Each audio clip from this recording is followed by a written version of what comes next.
আজ আমরা ছাত্রছাত্রীদের জন্য সর্বপ্রথম ভগ্নাংশের বৃহত্তম সংখ্যা সম্পর্কে আলোচনা করব।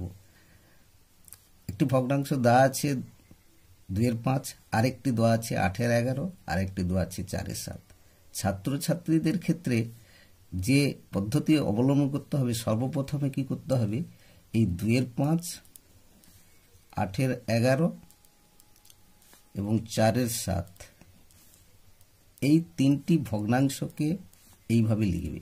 লিখার পর লব হর অর্থাৎ হরের প্রথম ভগ্নাংশের ক্ষেত্রে হর 5, দ্বিতীয় ভগ্নাংশের ক্ষেত্রে হর 11 এবং তৃতীয় ভগ্নাংশের ক্ষেত্রে হর 7।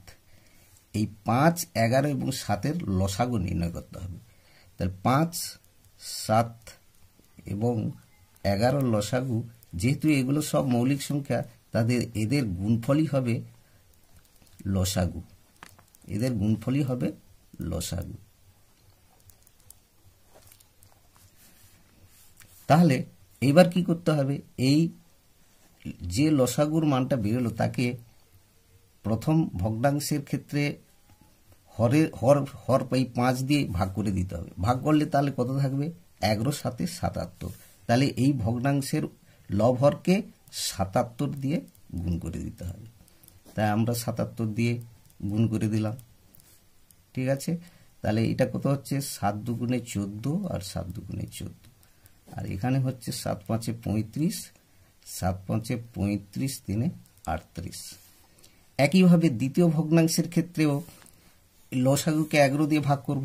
ভাগ করলে তাহলে কত হচ্ছে, 7 × 5 = 35। লব হরকে 35 দিয়ে গুণ করে দেবো। তাহলে 8 × 35 / 11 × 35।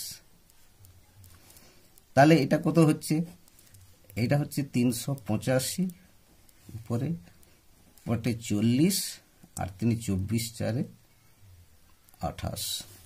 একইভাবে তৃতীয় ভগ্নাংশের ক্ষেত্রে আমরা এই লসাগুকে 7 দিয়ে ভাগ করে দেবো।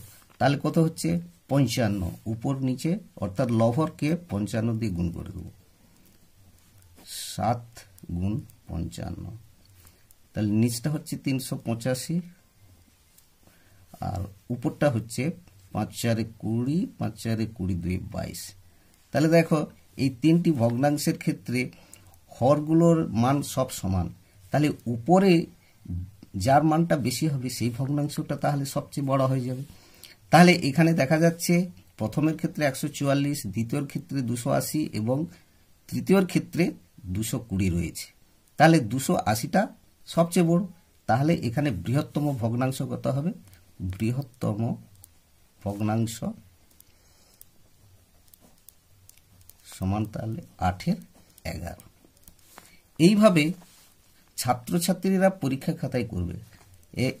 কিন্তু যারা কম্পিটিটিভ এক্সামিনেশন দেবে তাদের ক্ষেত্রে তো এত সময় পাওয়া সম্ভব নয়। তারা কিভাবে করবে, তাদের জন্য একটা সংক্ষিপ্ত পদ্ধতি আমি বলছি, এইরকম করে দেখাচ্ছি। প্রথমে দেখো এই 2/5 এদের মধ্যে ডিফারেন্স কত, 2/5 এদের মধ্যে ডিফারেন্স হচ্ছে 5 থেকে 2 গেলে 3। আবার 8/11 এদের মধ্যে ডিফারেন্স কত, 11 থেকে 8 বাদ গেলে 3। এবং 4/7 এদের মধ্যে ডিফারেন্স কত, 7 থেকে 4 গেলে 3।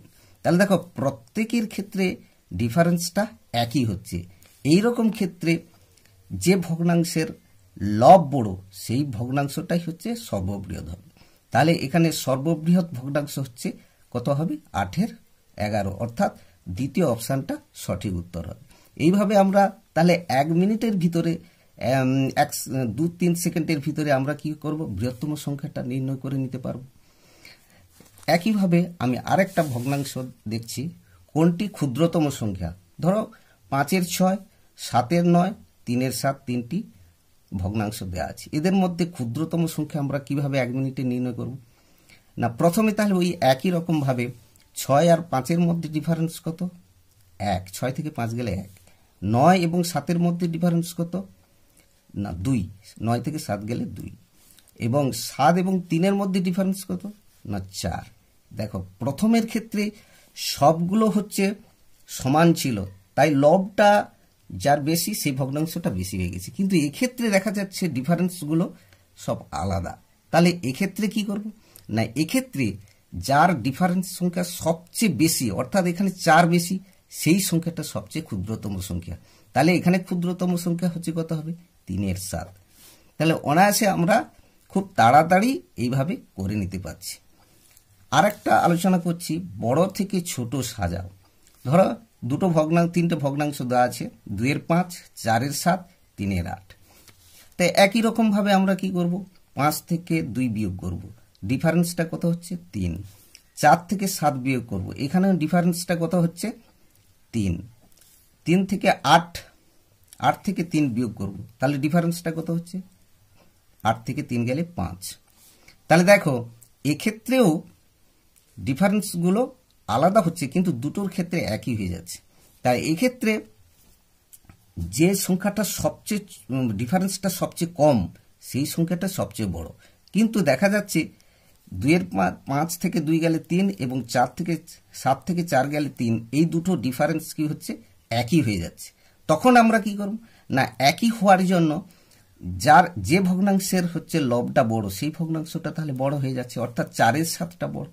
তাহলে এখানে বড় থেকে ছোট সাজাতে বলছে, তাহলে 4-এর 7 প্রথমে বড় হবে, তারপরে 2-এর 5 হবে, তারপরে সবচেয়ে ছোট সংখ্যা 3-এর 8 হবে। অর্থাৎ এই যে দ্বিতীয় অপশানটা সঠিক হবে। এইভাবে আমরা খুব অনায়াসে কয়েক সেকেন্ডের ভিতরে বড় থেকে ছোট সাজিয়ে ফেলতে পারবো। ছাত্রছাত্রীদের জন্য যে কথাটা বললাম সেটা সেই প্রথমে যে নিয়মে হবে, দ্বিতীয় ক্ষেত্রেও একই নিয়ম, তৃতীয় ক্ষেত্রেও একই নিয়ম। কিন্তু কম্পিটিটিভ যে এক্সামিনেশনের ক্ষেত্রে তারা এইভাবে করবে। হ্যাঁ, এইভাবে কয়েক সেকেন্ডের মধ্যে তোমরা হচ্ছে ওই বৃহত্তম সংখ্যা, ক্ষুদ্রতম সংখ্যা এবং বড় থেকে ছোট সাজাও, এটা কয়েক সেকেন্ডের মধ্যে তোমরা করে নিতে পারবে।